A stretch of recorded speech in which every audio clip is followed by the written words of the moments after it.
조선에서 가장 높은 자리, 가장 화려한 옷, 가장 풍족한 식사, 하지만 가장 불행한 여인들이 있었습니다.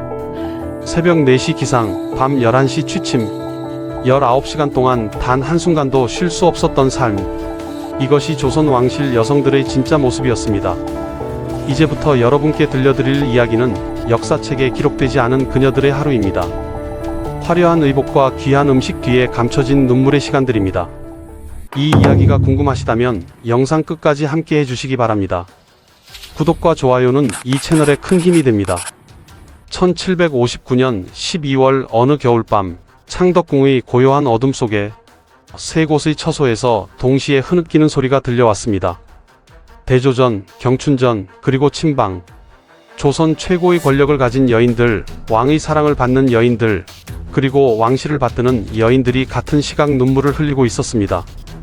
대조전에서는 26의 중전 정순 왕후가 촛불 하나 켜진 방에서 두 손으로 얼굴을 감싸 쥐고 있었습니다.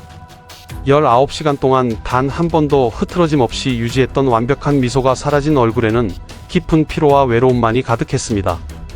그녀의 시선은 창밖을 향했습니다. 저 멀리 희미하게 보이는 경춘전의 불빛, 오늘도 영조는 그곳으로 향했습니다. 경춘전에서는 34의 영빈 이씨가 거울 앞에 앉아 자신의 얼굴을 바라보고 있었습니다. 촛불에 비친 얼굴에는 세월의 흔적이 역력했습니다. 왕의 발길이 끊긴 지 3년. 한때는 영조의 총애를 한몸에 받았던 그녀였지만 이제 30을 넘긴 여인에게 왕의 마음은 돌아오지 않았습니다. 거울 속 자신을 보며 그녀는 소리 없이 울었습니다. 언제까지 이렇게 기다려야 하는 걸까요? 친방에서는 62의 상궁 박씨가 마루에 앉아 먼 산을 바라보고 있었습니다. 15세 입궁하여 47년, 평생을 궁궐 안에서만 살았습니다. 담장 넘어 들리는 개 짖는 소리, 멀리서 들려오는 인가의 불빛, 한 번도 가보지 못한 바깥 세상이었습니다. 늙은 손으로 무릎을 쓸어내리며 그녀는 중얼거렸습니다. 어머니, 딸은 아직도 여기 있습니다. 같은 시각, 조선에서 가장 높은 곳에 있는 세 여인이 왜 동시에 울고 있었을까요? 신분도 다르고 나이도 다르고 처지도 다른 그녀들을 울게 만든 것은 무엇이었을까요? 화려한 궁궐, 최고의 지위, 풍족한 의식주, 세상 사람들이 부러워하는 모든 것을 가진 그녀들이 밤마다 눈물을 흘려야 했던 이유는 무엇이었을까요? 답은 간단했습니다. 자유가 없었습니다. 아침이 오면 다시 완벽한 미소를 지어야 하고 흐트러짐 없는 자세를 유지해야 하고 정해진 길을 벗어나서는 안 되는 삶. 새벽부터 밤까지 단 한순간도 자신의 것이 아니었던 시간들. 그것이 조선 왕실 여성들의 진짜 삶이었습니다. 도대체 이들은 하루를 어떻게 보낸 것일까요? 새벽 4시부터 밤 11시까지 19시간 동안 무슨 일이 있었기에 밤이 되면 이렇게 눈물을 흘려야 했을까요? 누가 상상이나 했겠습니까? 조선 최고의 자리에 있는 여인들이 매일 밤 같은 고통을 겪고 있었다는 것을. 19시간 전 1759년 12월 그날 새벽으로 돌아가 보겠습니다. 마마, 인시초각이 옵니다. 새벽 4시 대조전에서 상궁의 낮은 목소리가 들려왔습니다. 인시초각. 해가 뜨기 2시간 전 하늘이 아직 칠흑같이 어두운 시각이었습니다. 26살 정순 왕후는 깊은 잠에서 깨어났습니다. 전날 밤 11시에 잠자리에 들었으니 고작 5시간의 수면이었습니다. 하지만 더 잘 수 없었습니다. 중전의 하루는 이 시각에 시작되어야 했으니까요. 옥체를 일으키시옵소서. 4명의 나인이 일제히 들어왔습니다. 중전은 스스로 일어날 수도 없었습니다. 양쪽에서 2명의 나인이 팔을 받쳐 일으켜 세웠고 다른 2명은 이불을 개고 요를 걷었습니다. 모든 동작이 정해진 순서대로 한치의 어긋남도 없이 진행되었습니다. 세수가 시작되었습니다. 중전은 스스로 세수조차 할 수 없었습니다.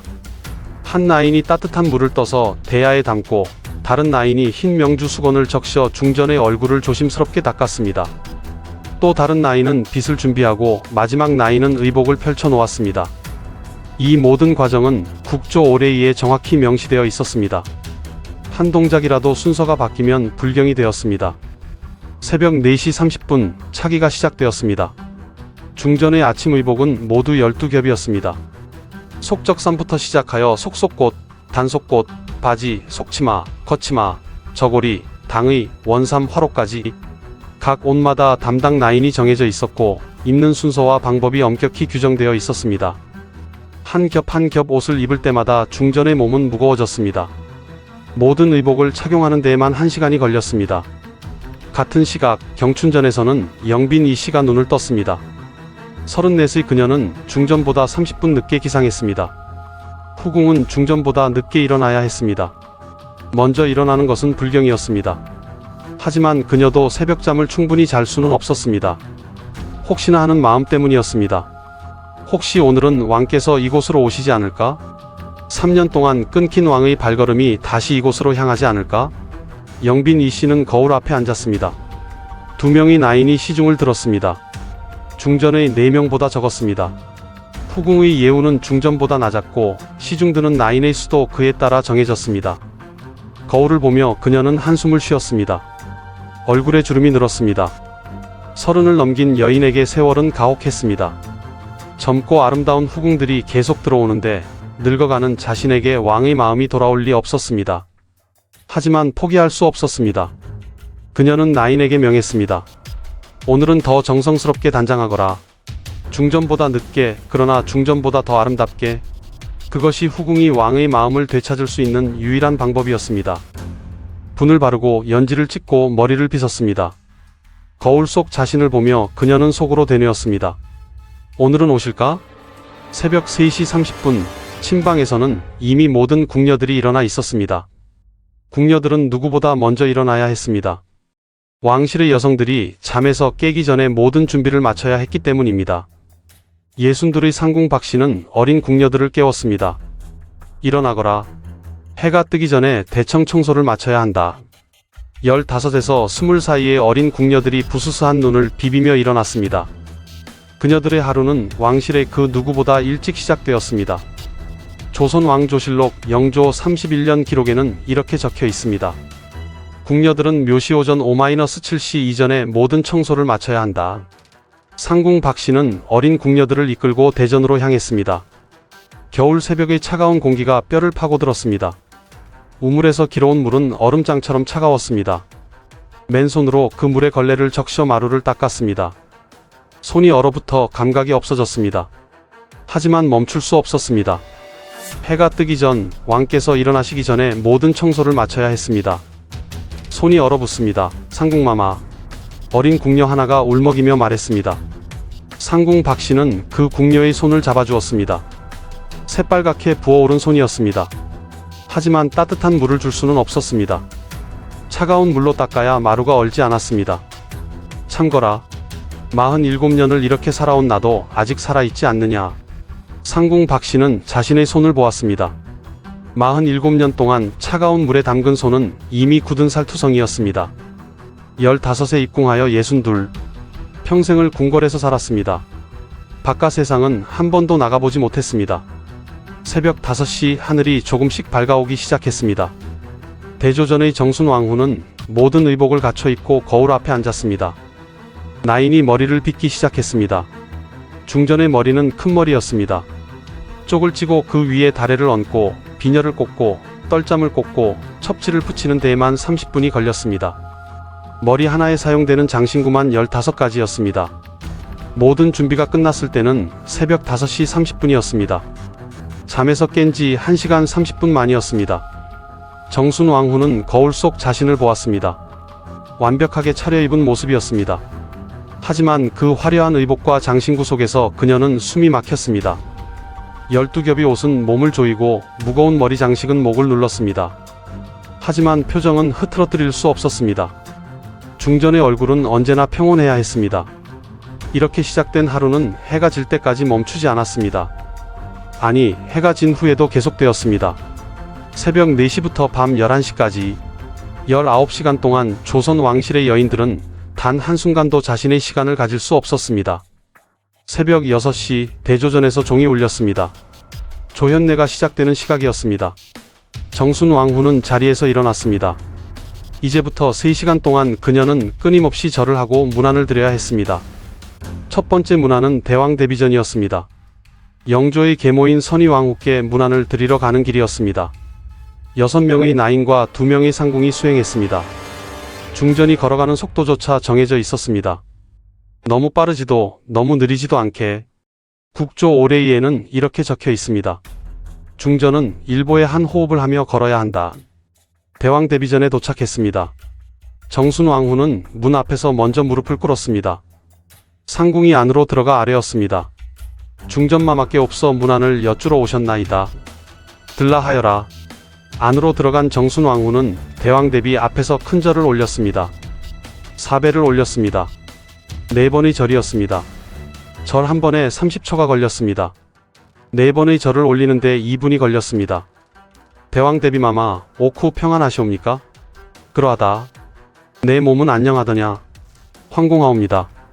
아침 저녁으로 대왕 대비마마의 옥체를 염려하옵니다. 정해진 문답이었습니다. 한 글자도 틀려서는 안 되었습니다. 대왕 대비와의 문안이 끝나는 데까지 40분이 걸렸습니다. 그 시간 동안 정순 왕후는 허리를 곧게 펴고 무릎을 꿇은 채 앉아 있어야 했습니다. 다리가 저리고 허리가 아파도 표정을 흐트러뜨릴 수 없었습니다. 새벽 6시 40분 대왕 대비전에서 나온 정순 왕후는 곧바로 대비전으로 향했습니다. 영조의 어머니인 정성 왕후께 문안을 드리러 가는 길이었습니다. 똑같은 절차가 반복되었습니다. 무릎 꿇고 사배 올리고 정해진 문답을 나누고 40분 동안 앉아있기. 대비전에서 나올 때는 7시 20분이었습니다. 하지만 아직 끝이 아니었습니다. 이제 왕께 조반을 올려야 했습니다. 정순 왕후는 수라관으로 향했습니다. 이미 궁녀들이 준비해둔 수라상이 있었습니다. 중전은 그 수라상을 직접 확인해야 했습니다. 12가지 반찬이 정확히 놓여 있는지, 밥의 온도가 적당한지, 국물의 간이 맞는지. 상궁이 먼저 숟가락을 들어 맛을 보았습니다. 독이 있는지 확인하는 의식이었습니다. 승정원 일기 영조 35년 기록에는 이렇게 적혀 있습니다. 왕의 수라는 반드시 상궁이 먼저 맛을 본 후에 올려야 한다. 상궁이 맛을 보고 이상이 없다고 하자 정순 왕후는 고개를 끄덕였습니다. 대전으로 수라를 올리도록 하여라. 8명의 궁녀가 수라상을 들고 대전으로 향했습니다. 정순 왕후도 뒤따라갔습니다. 대전에서 영조는 이미 기다리고 있었습니다. 정순 왕후는 다시 무릎을 꿇었습니다. 전하, 아침 수라를 올리옵니다. 영조는 고개를 끄덕였습니다. 정순 왕후는 영조가 수라를 드시는 동안 옆에 앉아 시중을 들어야 했습니다. 1시간 동안 무릎을 꿇은 채 앉아서 영조가 먹는 모습을 지켜보았습니다. 숟가락을 들 때, 반찬을 집을 때, 물을 마실 때마다 궁녀들에게 눈짓으로 지시했습니다. 이 모든 과정이 끝났을 때는 8시 30분이었습니다. 같은 시각 경춘전의 영빈 이씨는 홀로 아침을 먹고 있었습니다. 후궁은 중전처럼 왕께 수라를 올릴 수 없었습니다. 그것은 오직 중전만의 권리였습니다. 영빈 이씨 앞에는 8첩의 반찬이 놓여 있었습니다. 중전의 12첩보다 적었습니다. 후궁의 상차림은 중전보다 낮아야 했습니다. 하지만 그녀는 음식을 먹을 수 없었습니다. 입맛이 없었습니다. 오늘도 왕은 오지 않았습니다. 3년 동안 왕의 발걸음이 끊긴 이곳. 아무리 아름답게 단장해도 아무리 간절히 기다려도 왕은 오지 않았습니다. 그녀는 숟가락을 내려놓았습니다. 상궁, 물러가거라. 식사는 하지 않겠다. 하지만 상궁은 물러가지 않았습니다. 상궁은 걱정스러운 얼굴로 말했습니다. 마마, 옥체를 상하시면 어찌하옵니까? 조금이라도 드시옵소서. 영빈 이씨는 고개를 저었습니다. 무엇을 먹어도 목으로 넘어가지 않았습니다. 왕의 사랑을 잃은 후궁에게 음식은 의미가 없었습니다. 그녀가 원하는 것은 단 하나, 왕의 발걸음이 다시 이곳으로 향하는 것뿐이었습니다. 새벽 7시 수라관에서는 지옥 같은 아침이 시작되고 있었습니다. 30명의 궁녀가 왕과 왕실 여성들의 아침 수라를 준비했습니다. 궁중 풍속에 따르면 왕의 수라상 하나를 준비하는데 12명의 궁녀가 필요했습니다. 밥을 짓는 궁녀, 국을 끓이는 궁녀, 반찬을 만드는 궁녀, 상을 차리는 궁녀. 62의 상궁 박씨는 수라관을 감독했습니다. 그녀의 눈은 매섭게 빛났습니다. 한 가지 실수라도 있으면 모든 궁녀가 곤장을 맞았습니다. 조선 왕조실록 영조 28년 기록에는 이런 내용이 있습니다. 수라관 궁녀가 밥을 태워 곤장 30대를 맞고 쫓겨났다. 밥의 온도를 확인하여라. 국물의 간을 다시 맞춰라. 반찬 그릇의 위치가 틀렸다. 상궁 박씨의 날카로운 지시가 계속되었습니다. 어린 궁녀들은 손이 떨렸습니다. 한 번의 실수가 평생의 낙인이 될 수 있었습니다. 궁에서 쫓겨나면 갈 곳이 없었습니다. 부모는 이미 돌아가셨거나 자신을 버린 사람들이었습니다. 16살 궁녀 김씨가 국 그릇을 들다가 손이 미끄러졌습니다. 그릇이 바닥에 떨어졌습니다. 뜨거운 국물이 사방으로 튀었습니다. 순간 수라간이 얼어붙었습니다. 상궁 박씨가 다가왔습니다. 이것이 무슨 짓이냐? 죄송합니다, 상궁마마. 죄송합니다. 어린 궁녀는 바닥에 엎드려 빌었습니다. 상궁 박씨는 매를 들었습니다. 하지만 내리치지 않았습니다. 그녀도 한때는 저 어린 궁녀였습니다. 15세 입궁하여 얼마나 많은 실수를 했는지 모릅니다. 얼마나 많은 매를 맞았는지 모릅니다. 다시는 이런 실수를 하지 마라. 다음에는 용서가 없다. 상궁 박씨는 매를 내려놓았습니다. 어린 궁녀는 눈물을 흘리며 고개를 숙였습니다. 새벽 9시 정순왕후는 경연에 참석하기 위해 이동했습니다. 경연은 왕이 신하들과 학문을 논하는 자리였습니다.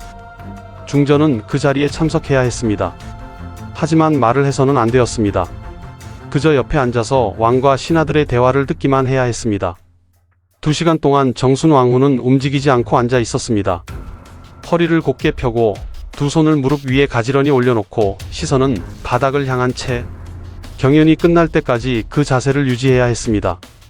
다리가 저려도 허리가 아파도 졸음이 와도 흐트러질 수 없었습니다. 경연이 끝났을 때는 11시였습니다. 정순왕후는 자리에서 일어났습니다. 다리에 감각이 없었습니다. 2시간 동안 같은 자세로 앉아 있었기 때문입니다. 나인이 부축했습니다. 정순왕후는 천천히 걸어 대조전으로 돌아왔습니다. 아침 6시부터 오전 11시까지 5시간 동안 정순왕후는 단 한순간도 쉬지 못했습니다. 대왕 대비께 문안, 대비께 문안, 왕께 수라 올리기, 경연 참석. 끊임없이 이어지는 의례 속에서 그녀는 숨 쉴 틈도 없었습니다. 가장 화려한 아침상 앞에서, 가장 높은 자리에서 가장 긴장한 얼굴들이 있었습니다. 한 번의 실수면 곤장, 큰 실수면 패출. 조선 왕실의 아침은 그렇게 흘러갔습니다. 오전 11시 대조전으로 돌아온 정순왕후에게는 다음 일정이 기다리고 있었습니다. 왕실 여성교육감독이었습니다. 궁궐 안의 모든 여성은 중전의 관리 아래 있었습니다. 후궁들, 공주들, 옹주들, 그리고 궁녀들까지 그녀들의 교육을 감독하는 것이 중전의 의무였습니다.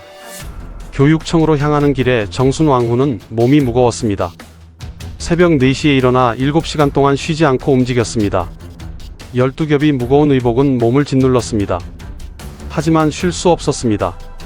중전의 일정은 정해져 있었고 개인의 피로는 일정을 바꿀 수 없었습니다.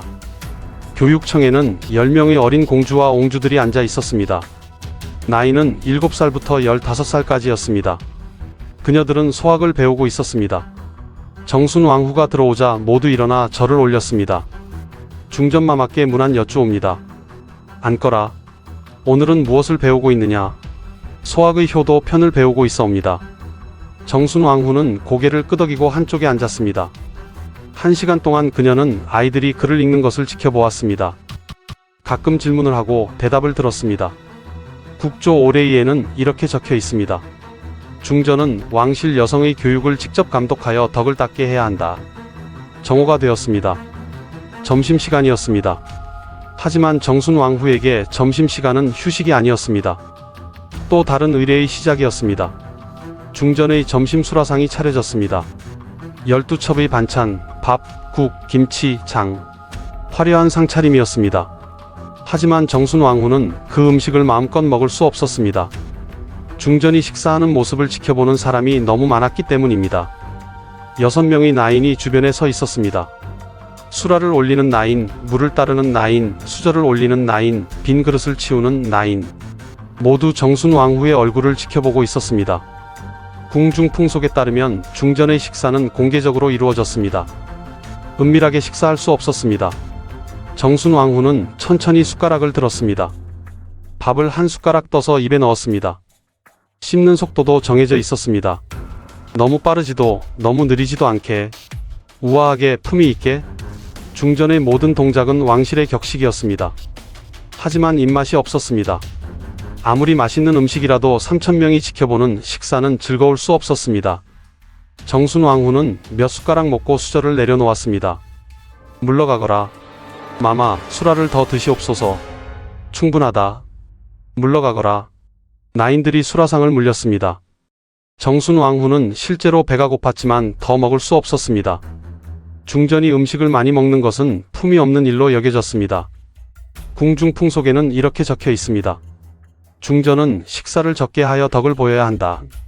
같은 시각 경춘전의 영빈 이 씨는 홀로 점심을 먹고 있었습니다. 그녀 앞에는 8첩의 반찬이 놓여 있었습니다. 중전의 12첩보다 적었습니다. 하지만 그녀에게는 반찬의 수가 중요하지 않았습니다. 홀로 먹는 식사가 문제였습니다. 영빈 이 씨는 숟가락을 들었다 내려놓았습니다. 대화할 사람이 없었습니다. 왕은 오지 않고 중전과 식사할 수도 없고 다른 후궁들과 어울릴 수도 없었습니다. 후궁들끼리는 서로 경쟁 상대였습니다. 왕의 총애를 받기 위해 서로를 견제했습니다. 상궁, 오늘도 대전에서는 아무 소식이 없느냐? 황공하옵니다, 마마. 아직 아무 소식이 없사옵니다. 영빈 이 씨는 한숨을 쉬었습니다. 3년 동안 왕의 발걸음이 끊겼습니다. 처음 1년은 기다렸습니다. 곧 오실 거라고 믿었습니다. 두 번째 1년은 애원했습니다. 상궁을 통해 전원을 보냈습니다. 세 번째 1년은 절망했습니다. 이제 왕은 오지 않을 거라는 것을 알았습니다. 하지만 포기할 수 없었습니다. 포기하는 순간 그녀의 삶은 끝이었습니다. 왕의 총애를 잃은 후궁은 궁궐 안에서 유령처럼 살아야 했습니다. 아무도 찾지 않고 아무도 신경 쓰지 않는 존재. 그것이 늙은 후궁의 운명이었습니다. 오후 1시 수락안에서는 궁녀들이 서서 점심을 먹고 있었습니다. 앉아서 먹을 시간이 없었습니다. 오전 내내 왕실 여성들의 수라를 준비하느라 자신들의 식사 시간이 없었습니다. 이제야 겨우 10분의 시간을 얻었습니다. 62의 상궁 박씨는 주먹밥 하나를 들었습니다. 반찬도 없이 밥만 먹었습니다. 궁녀들에게는 제대로 된 식사가 제공되지 않았습니다. 조선 왕조실록 영조 32년 기록에는 이런 내용이 있습니다. 궁녀들의 식사는 하루 2끼로 하되 밥과 장만 제공한다. 16살 궁녀 김씨가 상궁 박씨 옆에 앉았습니다. 그녀도 주먹밥을 들고 있었습니다. 어린 얼굴에는 피로가 가득했습니다. 상궁마마, 우리는 언제까지 이렇게 살아야 합니까? 상궁 박씨는 주먹밥을 씹으며 대답했습니다. 죽을 때까지다. 궁에 들어온 이상 나갈 수 없다. 평생을요? 그렇다. 나처럼 47년을 살 수도 있고 어쩌면 너는 50년을 살 수도 있다. 어린 궁녀는 눈물을 흘렸습니다. 16의 어린 나이에 평생을 궁에서 살아야 한다는 현실이 너무 가혹했습니다. 하지만 울음을 오래 지속할 수 없었습니다. 10분의 식사 시간이 끝났기 때문입니다. 일어나거라. 오후 수라 준비를 시작해야 한다. 궁녀들은 다시 일어났습니다. 제대로 쉬지도 제대로 먹지도 못한 채 다시 일을 시작했습니다. 오후 1시 30분 정순 왕후는 자수 작업을 시작했습니다. 중전은 왕실의 의복을 직접 만들어야 했습니다. 왕의 용포, 왕세자의 관복, 공주들의 저고리 모두 중전이 직접 바느질하거나 감독해야 했습니다. 국조 오레이에는 이렇게 적혀 있습니다. 중전은 직접 바느질하여 왕실의 의복을 만들어야 한다. 정순 왕후는 바늘을 들었습니다. 하지만 손이 떨렸습니다. 아침부터 지금까지 9시간 동안 쉬지 않고 움직였습니다. 몸은 이미 한계에 달했습니다. 하지만 멈출 수 없었습니다. 오후 3시까지 자수를 해야 했습니다. 한 땀 한 땀 바느질을 하는 동안 정순 왕후는 생각했습니다.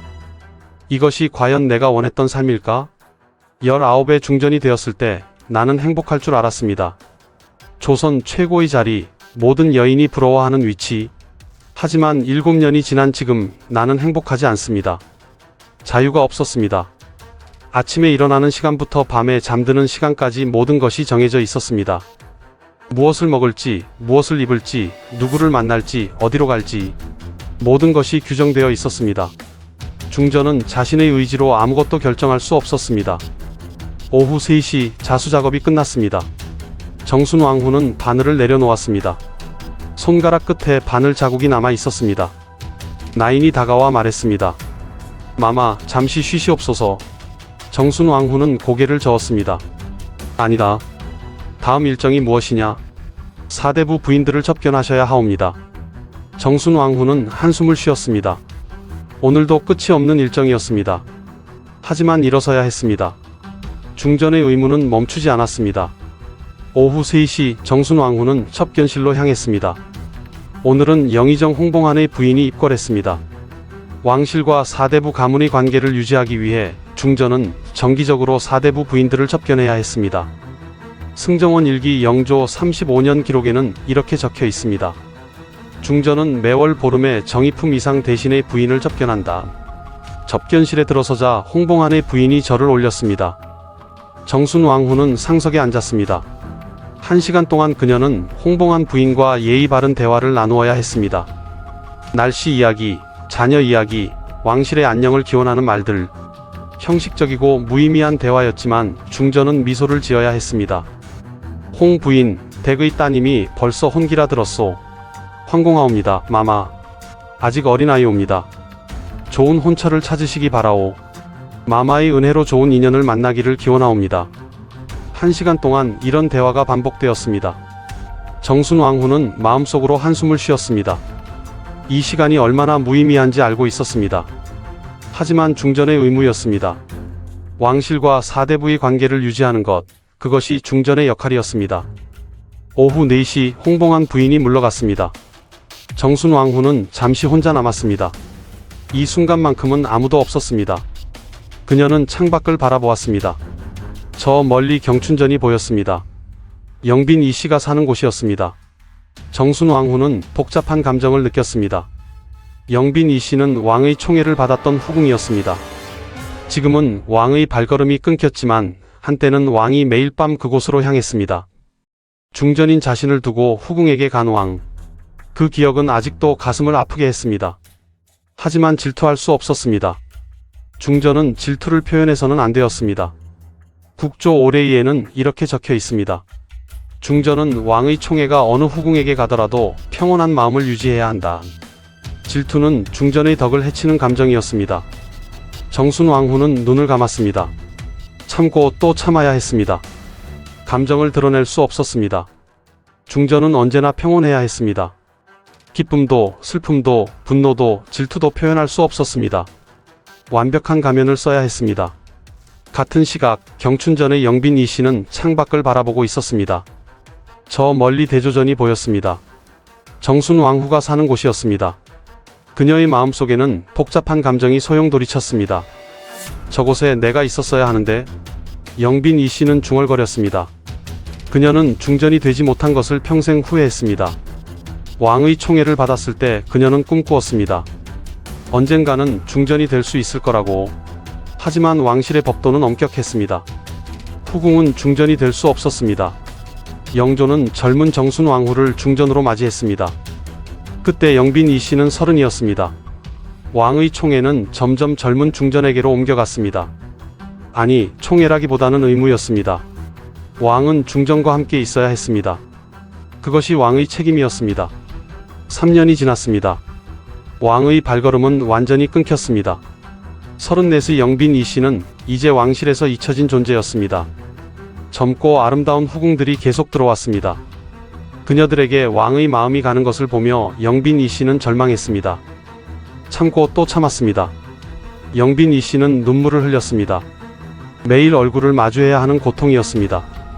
대조전을 볼 때마다, 정순왕후를 볼 때마다, 왕이 다른 후궁에게 가는 것을 볼 때마다 가슴이 찢어지는 것 같았습니다. 하지만 표현할 수 없었습니다. 후궁은 왕의 선택을 받아들여야 했습니다. 오후 5시 상궁이 들어왔습니다. 마마, 저녁 수라를 준비하겠나이다. 영빈 이 씨는 고개를 저었습니다. 필요 없다. 식욕이 없다. 마마, 옥체를 상하시면 나가거라. 영빈 이 씨가 소리쳤습니다. 상궁은 놀라서 물러났습니다. 혼자 남은 영빈 이 씨는 거울을 보았습니다. 34의 얼굴에는 주름이 생기기 시작했습니다. 늙어가고 있었습니다. 왕의 사랑을 다시 받을 가능성은 점점 사라지고 있었습니다. 오후 5시 침방에서는 예순둘의 상궁 박씨가 어린 궁녀를 위로하고 있었습니다. 같이 입궁한 동료 궁녀가 폐병으로 죽었기 때문입니다. 16살 궁녀 김씨는 울고 있었습니다. 상궁마마, 순이가 죽었습니다. 함께 입궁한 순이가 알고 있다. 마음을 진정하여라. 우리는 단 3개월 전에 함께 입궁했습니다. 그런데 벌써 상궁 박씨는 한숨을 쉬었습니다. 궁녀들의 죽음은 흔한 일이었습니다. 추운 겨울 병에 걸리면 치료받을 수 없었습니다. 궁녀들에게는 의원이 배정되지 않았습니다. 조선 왕조실록 영조 33년 기록에는 이렇게 적혀 있습니다. 궁녀의 병은 스스로 치료하게 하되 중병이 아니면 의원을 부르지 않는다. 47년을 함께한 동료도 있었다. 작년에 죽었다. 상궁 박씨가 말했습니다. 15에 함께 입궁한 동료였습니다. 47년 동안 함께 일하고 함께 늙고 함께 고통받았습니다. 하지만 작년 겨울 폐병으로 죽었습니다. 61살이었습니다. 47년을 함께 했는데 장례도 제대로 치르지 못했다. 궁녀들의 장례는 간소했습니다. 궁 밖 공동묘지에 묻혔습니다. 비석도 없었습니다. 이름도 새겨지지 않았습니다. 궁녀지에 따르면 궁녀가 죽으면 그저 번호로만 기록되었습니다. 제387호 궁녀, 폐병으로 사망. 어린 궁녀 김씨는 계속 울었습니다. 상궁마마, 우리도 언젠가는 그렇게 죽는 겁니까? 그렇다. 우리는 모두 그렇게 죽는다. 궁 안에서 태어나지 않았지만 궁 안에서 죽는다. 혼인도 못하고 자식도 없이 그렇게 죽는 겁니까? 상궁 박씨는 대답하지 않았습니다. 대답할 필요가 없었습니다. 현실이 이미 답이었기 때문입니다. 궁녀는 혼인할 수 없었습니다. 궁 밖으로 나갈 수 없었습니다. 평생을 궁 안에서 살다가 죽어야 했습니다. 오후 6시 해가 지기 시작했습니다. 겨울의 짧은 해는 빨리 졌습니다. 궁궐에 어둠이 찾아왔습니다. 하지만 조선 왕실 여성들의 하루는 아직 끝나지 않았습니다. 아직 5시간이 더 남아 있었습니다. 정순 왕후는 대조전에서 휴식을 취하고 있었습니다. 아니, 휴식이라기보다는 다음 일정을 기다리는 시간이었습니다. 저녁 7시에는 왕께 저녁 수라를 올려야 했습니다. 또 1시간 동안 왕의 식사를 시중 들어야 했습니다. 창밖을 보니 경춘전의 불빛이 보였습니다. 영빈 이씨가 홀로 앉아 있을 것입니다. 정순 왕후는 복잡한 감정을 느꼈습니다. 미안함과 질투가 뒤섞인 감정이었습니다. 하지만 그 감정을 표현할 수 없었습니다. 중전은 언제나 평온해야 했습니다. 오후 7시가 가까워졌습니다. 나인이 들어와 아뢰었습니다. 마마, 저녁 수라를 준비할 시각이 옵니다. 정순 왕후는 일어났습니다. 또 다른 의례가 시작되는 시간이었습니다. 참고 또 참아야 했습니다. 밤이 되어야 비로소 혼자만의 시간이 올 것입니다. 그때까지 완벽한 가면을 써야 했습니다. 오후 7시 대조전에서는 저녁 수라 준비가 시작되었습니다. 정순 왕후는 수라관으로 향했습니다. 아침과 마찬가지로 저녁 수라상도 중전이 직접 확인해야 했습니다. 왕의 식사는 중전의 책임이었습니다. 수라관에는 이미 30명의 궁녀가 저녁 수라를 준비하고 있었습니다. 62의 상궁 박씨가 감독하고 있었습니다. 정순 왕후가 들어오자 모든 궁녀가 절을 올렸습니다. 중전마마께 문안 여쭈옵니다. 수라 준비는 잘 되고 있느냐? 예, 마마. 곧 준비가 끝나옵니다. 정순 왕후는 수라상을 살펴보았습니다. 12첩의 반찬이 정확히 놓여 있었습니다. 밥의 온도를 확인했습니다. 국물의 간을 맛보았습니다. 모든 것이 완벽했습니다. 하지만 한 가지가 마음에 걸렸습니다. 이 생선구이의 색이 너무 진하지 않으냐. 순간 수라관이 얼어붙었습니다. 상궁 박씨가 앞으로 나왔습니다. 황공하옵니다, 마마. 즉시 다시 준비하겠나이다. 그리하여라. 정순 왕후는 냉정하게 말했습니다. 궁녀들은 서둘러 생선구이를 다시 준비했습니다. 한 가지 음식을 다시 만드는데 20분이 걸렸습니다. 그 시간 동안 모든 궁녀는 긴장 속에서 일했습니다. 중전의 지적은 곧 궁녀들의 실수를 의미했습니다. 오후 7시 20분 새로운 생선구이가 준비되었습니다. 정순 왕후는 다시 확인했습니다. 이번에는 만족스러웠습니다. 대전으로 수라를 올리도록 하여라. 예, 마마. 8명의 궁녀가 수라상을 들고 대전으로 향했습니다. 정순 왕후도 뒤따라갔습니다. 대전에서 영조는 이미 기다리고 있었습니다. 정순 왕후는 무릎을 꿇었습니다. 전하, 저녁 수라를 올리옵니다. 영조는 고개를 끄덕였습니다. 하지만 그의 눈길은 정순 왕후를 향하지 않았습니다. 무심한 눈빛이었습니다. 정순 왕후는 그 눈빛을 알고 있었습니다. 왕은 자신을 사랑하지 않았습니다. 의무로 중전과 함께 있을 뿐이었습니다. 1시간 동안 정순왕후는 왕의 식사를 시중들었습니다. 무릎을 꿇은 채 앉아서 왕이 먹는 모습을 지켜보았습니다. 영조는 말이 없었습니다. 정순왕후도 말을 걸지 않았습니다. 중전은 왕이 먼저 말을 걸기 전까지 말해서는 안 되었습니다. 식사가 끝나갈 무렵 내관 하나가 들어왔습니다. 영조에게 조용히 속삭였습니다. 정순왕후는 그 속삭임을 들을 수 없었습니다. 하지만 알 수 있었습니다. 오늘 밤 왕의 행차지를 묻는 것이었습니다. 영조는 잠시 생각하다가 말했습니다. 오늘 밤은 경춘전으로 가겠다. 정순왕후의 심장이 멎는 것 같았습니다. 경춘전, 영빈 이씨가 사는 곳이었습니다.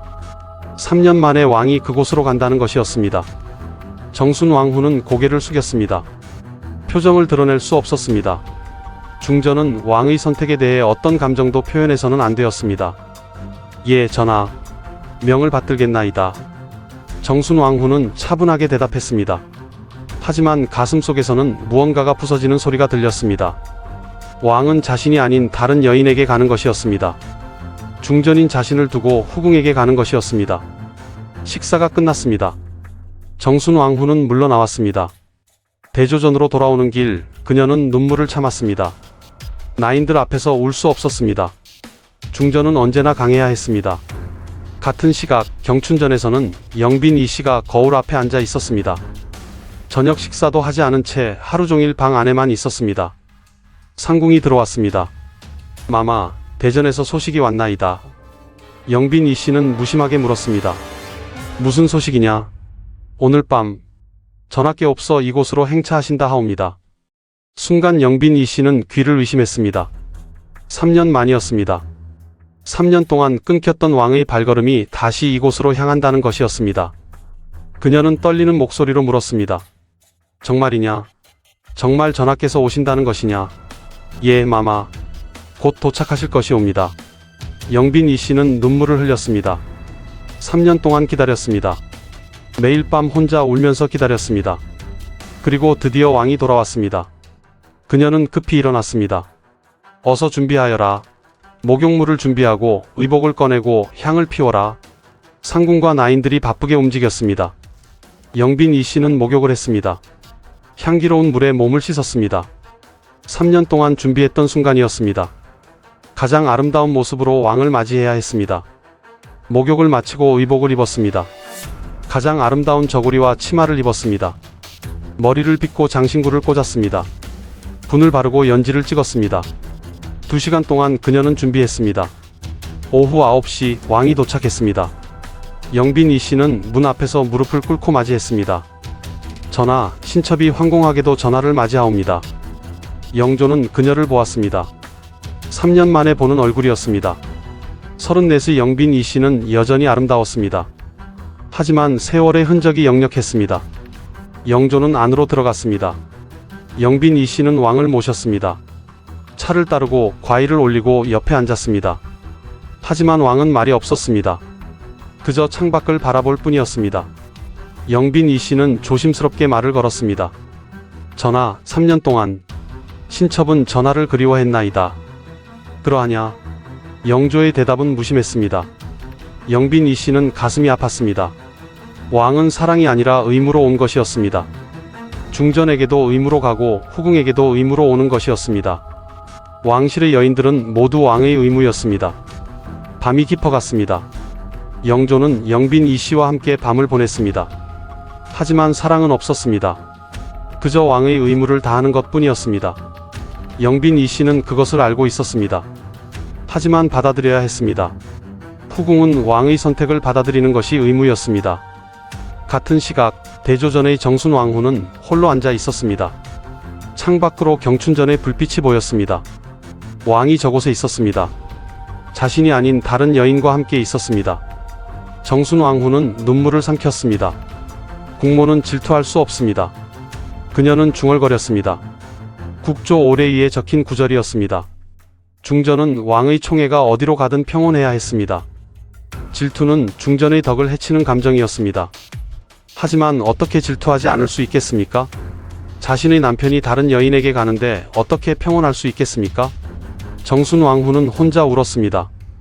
아무도 보지 않는 밤에만 그녀는 눈물을 흘릴 수 있었습니다. 오후 10시 침방에서는 궁녀들이 마지막 순찰을 하고 있었습니다.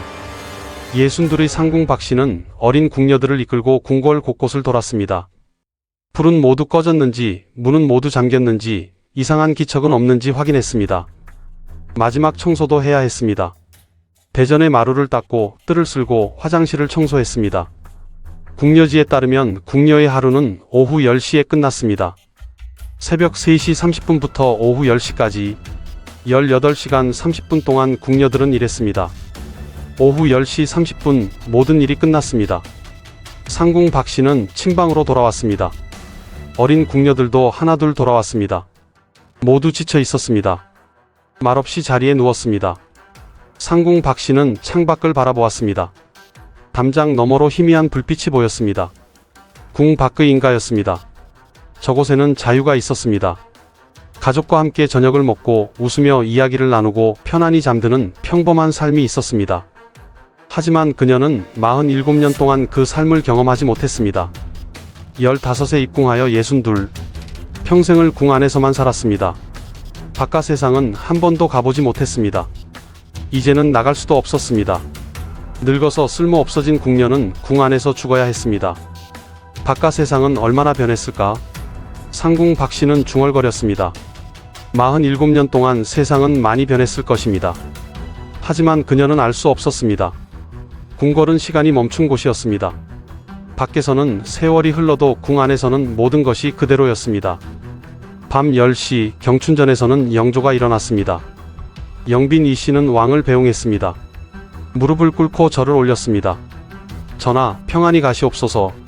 신첩은 언제나 전하를 기다리고 있겠나이다. 영조는 대답 없이 나갔습니다. 내관들이 뒤따랐습니다. 문이 닫혔습니다. 영빈 이씨는 그 자리에 그대로 무릎을 꿇고 앉아 있었습니다. 3년 만에 왕을 만났지만 사랑을 느낄 수 없었습니다. 왕은 의무로 왔다가 의무를 마치고 갔습니다. 영빈 이씨는 거울을 보았습니다.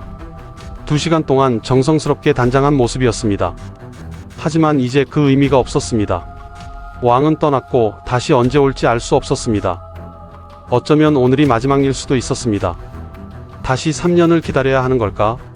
그녀는 중얼거렸습니다. 34의 나이에 다시 3년을 기다리면 37이 됩니다. 그때는 더 이상 왕의 마음을 돌릴 수 없을 것입니다. 젊은 후궁들이 계속 들어오는데 늙어가는 자신에게 왕이 올 리 없었습니다. 영빈 이씨는 장신구를 하나씩 벗었습니다. 비녀를 빼고 떨잠을 빼고 귀걸이를 벗었습니다. 화려한 의복을 벗고 속옷만 남았습니다. 거울 속 자신을 보니 초라했습니다. 모든 장식을 벗으니 그저 평범한 여인일 뿐이었습니다. 밤 10시 30분 영빈 이씨는 침상에 누웠습니다. 눈을 감았지만 잠이 오지 않았습니다. 오늘 밤의 기억이 머릿속을 맴돌았습니다. 왕의 무심한 눈빛, 형식적인 대화, 사랑 없는 밤. 그것이 3년을 기다린 결과였습니다. 눈물이 흘렀습니다. 베개를 적시는 눈물이었습니다. 아무도 들을 수 없는 곳에서 그녀는 울었습니다. 왕의 사랑을 잃은 후궁의 눈물이었습니다. 34의 여인이 느끼는 절망의 눈물이었습니다. 이제 나에게 남은 것은... 영빈 이씨는 중얼거렸습니다. 왕의 사랑도 없고 자식도 없고 미래도 없었습니다. 후궁으로서의 삶은 이미 끝났습니다. 이제 남은 것은 궁궐 안에서 늙어가는 것 뿐이었습니다. 아무도 찾지 않는 처소에서 혼자 늙어가는 것. 그것이 왕의 총애를 잃은 후궁의 운명이었습니다. 밤 10시 30분 대조전에서는 정순 왕후가 홀로 앉아 있었습니다. 왕은 아직 돌아오지 않았습니다. 경춘전에서 밤을 보낼 것이었습니다. 정순 왕후는 창밖을 바라보았습니다. 저 멀리 경춘전의 불빛이 보였습니다. 이제 우리는 알게 되었습니다. 정순 왕후는 중얼거렸습니다. 왜 밤마다 세 여인이 동시에 우는지, 화려한 지위와 풍족한 생활 뒤에 무엇이 숨겨져 있는지, 조선 왕실 여성들의 진짜 삶이 무엇인지. 19시간 동안 정순 왕후는 완벽한 중전이어야 했습니다. 대왕 대비께 문안 드리고, 대비께 문안 드리고, 왕께 수라 올리고, 경연 참석하고, 교육 감독하고, 사대부 부인 접견하고, 자수하고, 다시 수라 올리고. 끊임없이 이어지는 의례 속에서 그녀는 한 번도 자신의 감정을 드러낼 수 없었습니다. 완벽한 미소, 흐트러짐 없는 자세, 정해진 말투. 모든 것이 규정되어 있었습니다.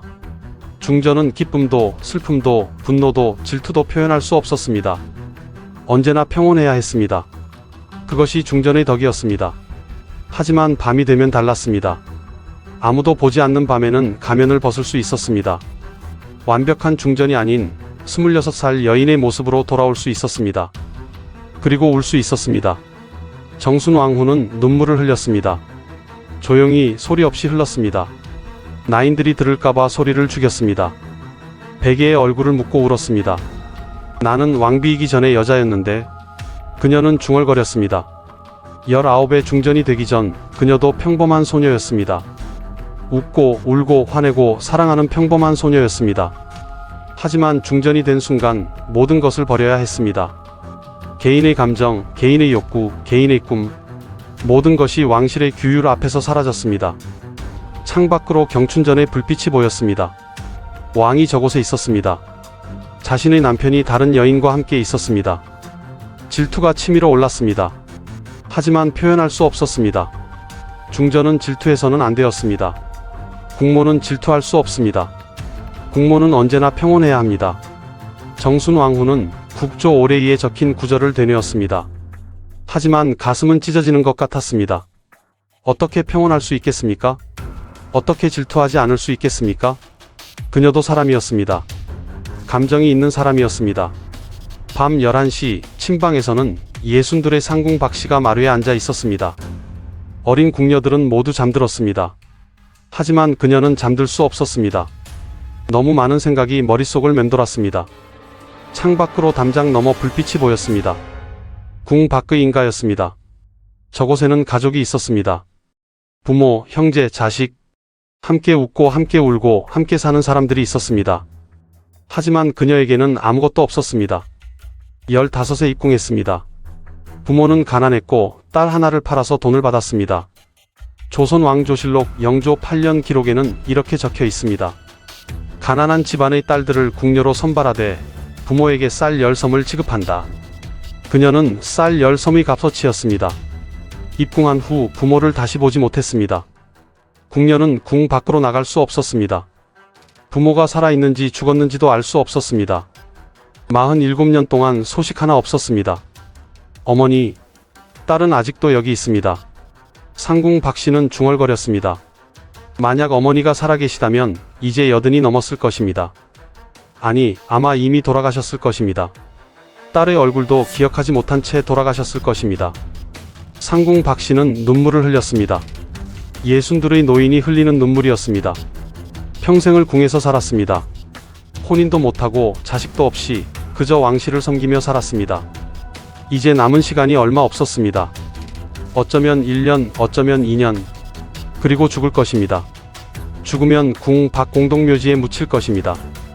비석도 없이 이름도 새겨지지 않은 채 그저 번호로만 기록될 것입니다. 제512호 궁녀, 노환으로 사망. 그것이 47년을 살아온 그녀의 마지막이었습니다. 바깥 세상에 가고 싶었습니다. 상궁 박씨는 중얼거렸습니다. 한 번이라도 궁 밖을 나가고 싶었습니다. 담장 너머 세상을 보고 싶었습니다. 평범한 사람들처럼 거리를 걷고 시장을 구경하고 자유롭게 숨쉬고 싶었습니다. 하지만 그것은 허락되지 않았습니다. 밤 11시 창덕궁 세 곳에서 동시에 흐느끼는 소리가 들렸습니다. 대조전의 정순왕후, 경춘전의 영빈 이씨, 친방의 상궁 박씨. 신분도 다르고 나이도 다르고 처지도 다른 세 여인이 같은 시각 눈물을 흘리고 있었습니다. 그녀들이 우는 이유는 하나였습니다. 자유가 없었기 때문입니다. 자신의 삶을 선택할 수 없었기 때문입니다.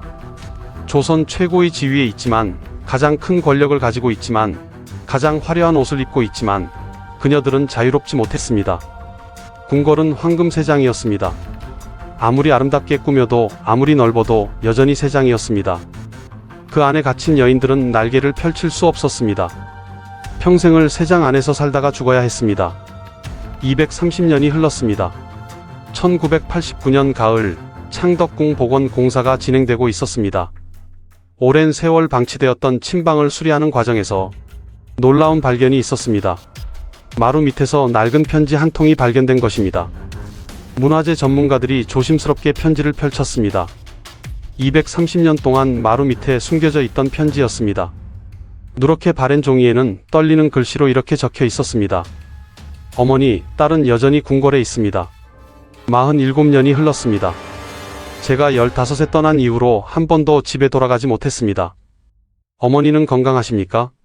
아버지는 살아계십니까? 동생들은 잘 자랐습니까? 딸은 아무것도 모릅니다. 궁 밖 소식을 들을 수 없기 때문입니다. 딸은 이제 62입니다. 머리는 휘어졌고 허리는 굽었습니다. 손은 굳은 살투성이이고 무릎은 아픕니다. 하지만 여전히 일합니다. 궁녀는 죽을 때까지 일해야 하기 때문입니다. 딸은 바깥 세상이 그립습니다. 어머니와 함께 우물에서 물을 길었던 기억, 아버지와 함께 밭을 갈았던 기억, 동생들과 함께 놀았던 기억, 모든 것이 꿈만 같습니다. 47년 전의 일이지만 어제 일처럼 생생합니다. 딸은 곧 죽을 것입니다. 늙고 병들었기 때문입니다. 죽으면 궁 밖 공동묘지에 묻힐 것입니다. 어머니, 딸을 용서해 주십시오. 효도 한 번 못하고 먼저 가는 불효녀를 용서해 주십시오. 이 편지는 보낼 수 없습니다. 궁녀는 밖으로 편지를 보낼 수 없기 때문입니다. 그래서 마루 밑에 숨겨둡니다. 언젠가 누군가 이 편지를 발견한다면 여기 한 궁녀가 살았다는 것을 알아주십시오. 딸 박씨 올림.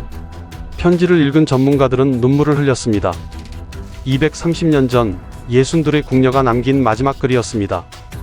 보낼 수 없는 편지를 쓰고 마루 밑에 숨겨두고 그렇게 죽어간 한 여인의 이야기였습니다.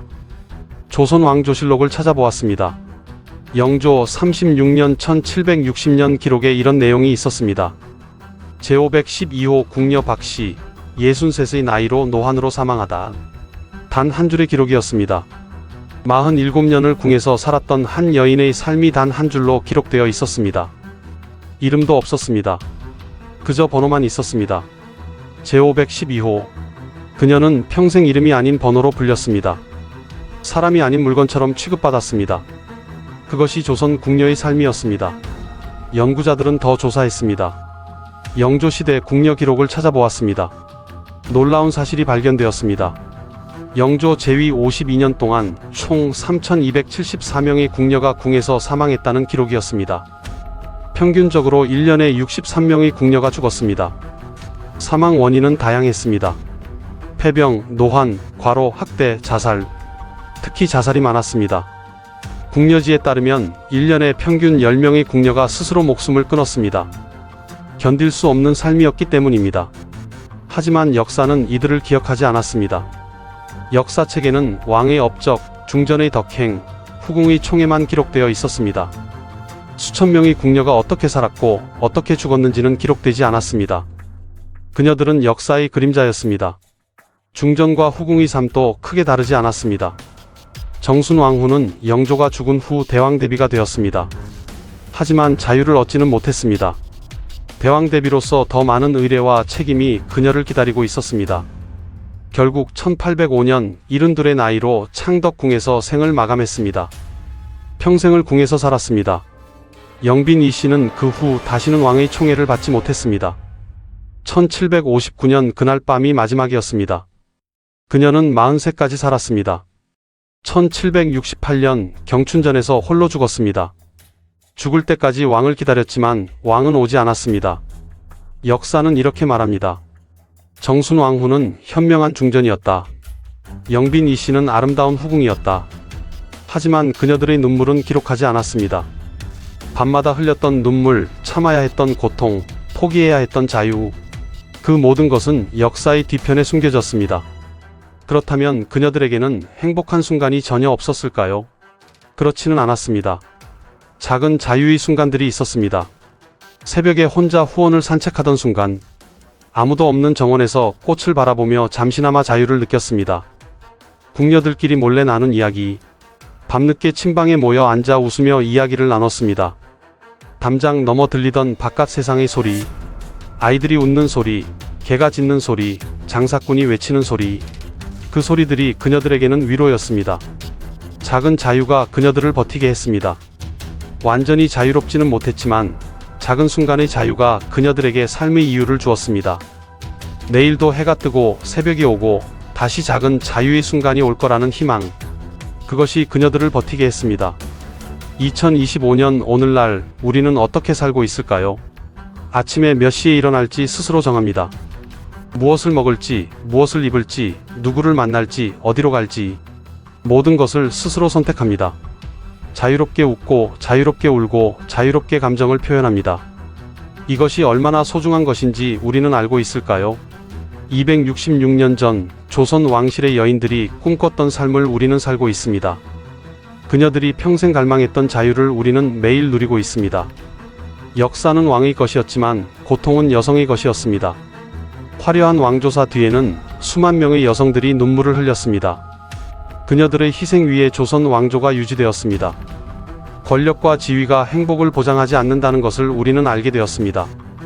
조선 최고의 자리에 있던 중전도, 왕의 총애를 받던 후궁도 모두 불행했습니다. 진정한 행복은 자유에서 옵니다. 자신의 삶을 선택할 수 있는 자유, 감정을 표현할 수 있는 자유, 꿈을 꿀 수 있는 자유. 오늘날 우리가 누리는 평범한 일상이 얼마나 소중한지 깨닫게 됩니다. 자유롭게 아침을 맞이하고 자유롭게 하루를 보내고 자유롭게 밤을 맞이하는 것. 그것이 266년 전 여인들이 꿈꿨던 삶입니다. 창덕궁 침방 마루 밑에 숨겨졌던 편지는 지금 국립고궁박물관에 보관되어 있습니다. 많은 사람들이 그 편지를 보고 눈물을 흘립니다. 230년 전 한 궁녀의 마지막 글, 보낼 수 없었던 편지. 그것이 우리에게 전하는 메시지는 명확합니다. 자유를 잃지 마십시오. 평범한 일상을 소중히 여기십시오. 그리고 기억하십시오. 여기 한때 눈물을 흘렸던 여인들이 있었다는 것을. 지금까지 조선 왕실 여성들의 하루 이야기였습니다. 새벽 4시부터 밤 11시까지 19시간 동안 그녀들은 자유가 없었습니다. 하지만 작은 순간의 자유가 그녀들을 버티게 했습니다. 이 이야기가 여러분께 자유의 소중함을 일깨우고 평범한 일상에 감사하는 마음을 갖게 하는 계기가 되길 바랍니다. 구독과 좋아요로 더 많은 역사 이야기를 만날 수 있습니다. 역사 속에 숨겨진 이야기들, 기록되지 않은 사람들의 삶을 계속해서 전해드리겠습니다. 다음에 또 만나요.